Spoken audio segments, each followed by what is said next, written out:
Hey, this is are के। आज मैं आपको दिखाऊंगा कंक्रीट कंप्रेसिव स्ट्रेंथ का टेस्ट रिपोर्ट कि कैसे आरएमसी वाले टेस्ट रिपोर्ट देते हैं कि आपका कंक्रीट का कंप्रेसिव स्ट्रेंथ क्या है, सही है या गलत है। वो मैं आपको सारा जानकारी दूंगा, तो वीडियो को स्किप नहीं करेंगे और लास्ट तक देखेंगे, ठीक है। तो ये है, देखिए, लकी एक आरएमसी है, वहाँ से ये कंक्रीट लिया गया है और ये कंक्रीट कंप्रेसिव स्ट्रेंथ टेस्ट का रिपोर्ट है। ये यहाँ पे शो कर दिया है ठीक है। अब यहाँ पे देखिए, क्या है ये क्लाइंट, ये Sai Yasar India private limited एक प्राइवेट कंपनी है, जिस यहीं पे ये माल गया था जहाँ पे मैं भी जॉब भी करता हूँ। प्रोजेक्ट जो था हमारा, ये बिल्डिंग थर्ड फ्लोर स्लैब हुआ है, इसका M20 से, ग्रेड कंक्रीट का है M20। उसका रेशियो होता है, अगर आपको तो पता होगा, अगर नहीं पता है तो इसका रेशियो मैं बताता हूँ। 1:3 इसका रेशियो होता है M20 का। जैसे कि 1 पार्ट अगर सीमेंट हम लेते हैं तो 1.5 पार्ट उसमें से उसे सैंड यूज करेंगे और उसी का 3 पार्ट हम वो एग्रीकोर्स एग्रीगेट यूज़ करते हैं, ठीक है। एड्रेस गोला रोड, ये हमारा कॉन्टेक्ट नंबर दिया गया है इस पर। तो अब फाइनल हम आते हैं, देखिए इधर चलिए बस स्टार्टिंग से हम लोग आते हैं। देखिए फर्स्ट सीरियल नंबर यहाँ हो गया। अब ये आईडी मार्क के दे दिया है M20 का, ठीक है। ये M20 कॉन्क्रीट है ग्रेड का। डेट ऑफ कास्टिंग, जैसे कि 14 अगस्त 2021 को हमारा कास्ट हुआ है स्लैब, तो वो यहाँ पे डेट होता है। अभी डेट ऑफ टेस्टिंग 21 अगस्त 2021। तो ये इतना से इतना तो जो भी डिफरेंट आया, देखिए एज ऑफ टेस्टिंग 7 डेज का ये रिपोर्ट है, 7 डेज का ये रिपोर्ट है। और क्यूरिंग कंडीशन गुड, ये मतलब वो लिख तो सकता है ना सारा चीज़ में तो गुड ही डालेगा टेस्ट वाला। अब size of concrete specimens, length width और हाइट, सारा ये mm में है। देखो 150 mm into 150 mm into 150 mm का क्यूब होता है, ठीक है। लेंथ भी उसका 150 mm होता है, विड्थ भी 150 mm होता है और हाइट भी 150 mm होता है।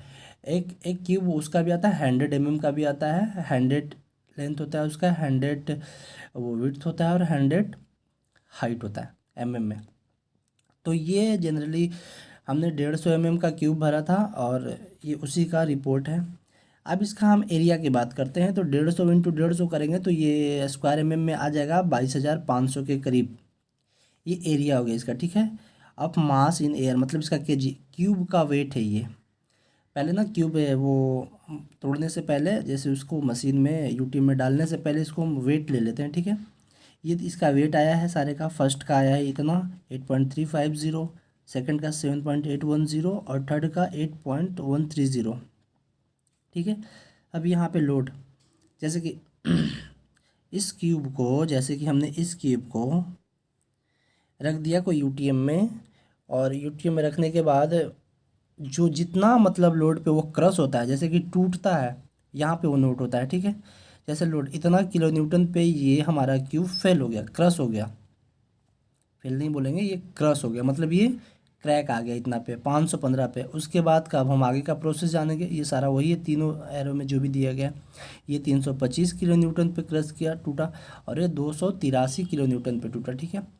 स्ट्रेंथ किसकी बात करते हैं न्यूटन पर एमएम में, तो ये आया 22.89। अभी स्ट्रेंथ आता कैसे है वो मैं आपको मैनुअली कर कर दिखाऊंगा कॉपी पे कि ये स्ट्रेंथ कैसे आया, ठीक है।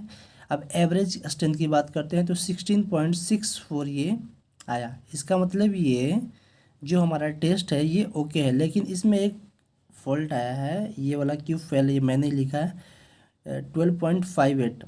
जो इसका वैल्यू आया है स्ट्रेंथ में ये कम है। एक्चुअल में M20 जो हमारा ग्रेड कंक्रीट है, तो उसके हिसाब से हमारा 7 डेज में 30, जैसे कि 13 न्यूटन स्क्वायर पर mm होना चाहिए, जो कि ये इससे कम है। 12.58 है, मतलब उससे ये 42.42 न्यूटन स्क्वायर पर mm ये मतलब कम है। तो मैंने यहाँ पे मेंशन कर दिया था कि वाला क्यों फेल है, लेकिन एवरेज में ये मिलाकर 16.64 आया है, तो मतलब ये 7 डेज का वो टेस्ट कंप्लीट है। अब बात करते हैं हम कि जो ये लोड इतना पे क्रश किया, ठीक है, ये स्ट्रेंथ आया कैसे, ठीक है। एवरेज तो कोई भी निकाल लेगा ये, लेकिन स्ट्रेंथ की बात है कि ये कैसे आया वो मैं अभी आपको बताऊंगा, ठीक है। अब फाइनली हम आते हैं तो ये वाला वैल्यू जो है 22,500 स्क्वायर mm में, जो इसका एरिया ये आया कैसे, अभी हम आपको ये दिखाते हैं।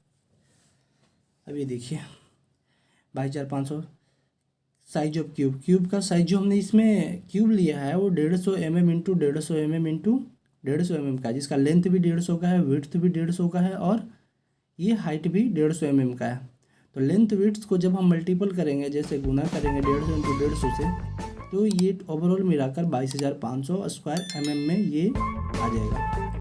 वही चीज़ यहाँ पे है, एरिया है ये एरिया है स्क्वायर mm में 22,500, इसका और इसका गुना करके। ये हम आपको दिखाते हैं, जैसे कि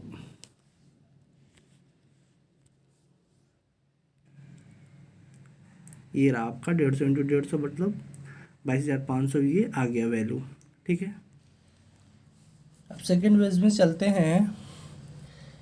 अब ये देखिए कहाँ गया, लोड ये किलो न्यूटन में है। ठीक है, जितना पे हमारा ये, जैसे कि क्यूब हमारा इतना पे क्रश हो गया, जैसे कि टूट गया क्यूब 515 किलो न्यूटन पे, तो ये स्ट्रेंथ इसका 22.89 न्यूटन स्क्वायर पर mm आया ये।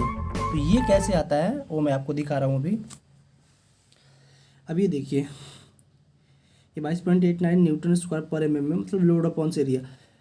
ये हमारा स्ट्रेंथ निकालने का ये फॉर्मूला है, लोड अपॉन एरिया। जैसे कि लोड हमारा 515 किलो न्यूटन पे ये क्रश हो गया, टूट गया। ठीक है, अब ये किलो न्यूटन में, इसको न्यूटन स्क्वायर पर mm में चेंज करेंगे ना, तभी ना।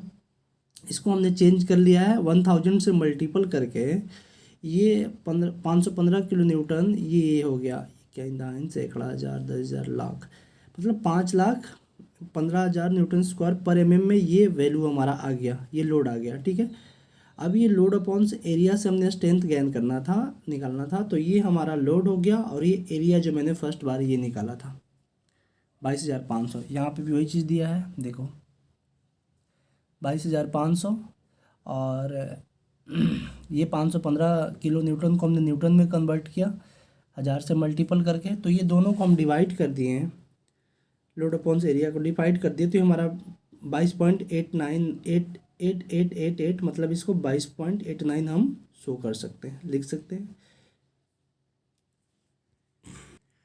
अभी मैं आपको इसको कैलकुलेटर पे दिखाता हूँ। ठीक है, देखिए ये 515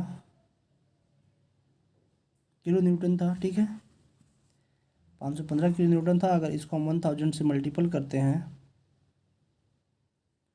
तो ये हमारा आ गया वैल्यू 5,15,000 न्यूटन स्क्वायर पर mm में। ठीक है, अब हम इसी चीज़ को हम डिवाइड कर देते हैं कितना में, 22,500 में, 22,500। ठीक है, ये 12.888 इतना लंबा वैल्यू आया है, जो कि यही मैंने यहाँ पे किया था और ये भी वहाँ किया है। तो 12.88 आया, मतलब इसको 12.89 हम शो कर सकते हैं, जो कि उन्होंने यही किया है यहाँ पे। ये देखिए 12.89 यहाँ पे उन्होंने मेंशन कर दिया, ध्यान से देखिए 89 मेंशन कर दिया।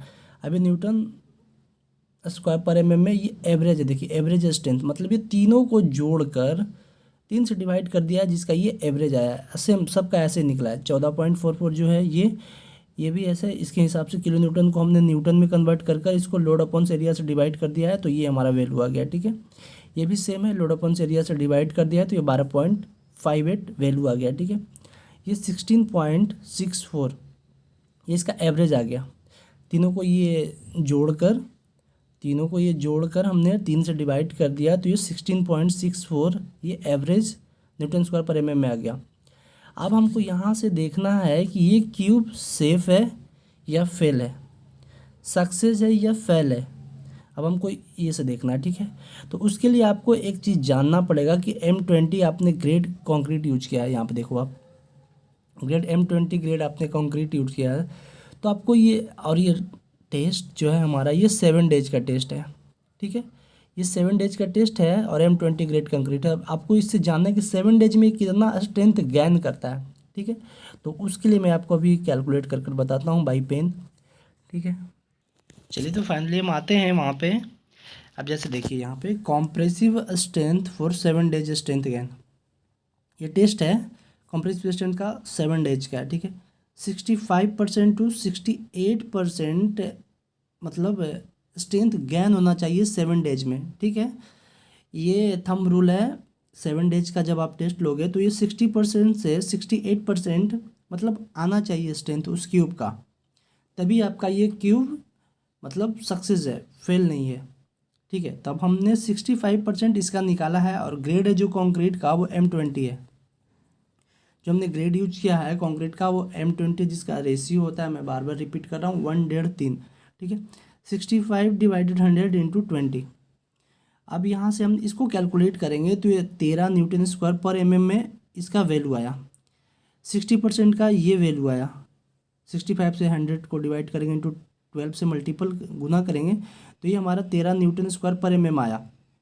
और इसमें क्या आ रहा है, हमारा एवरेज जो टोटल आया है 16.64। इसका मतलब 65 से जो हमारा ये वैल्यू है मतलब ये ज़्यादा है, ग्रेटर है ना।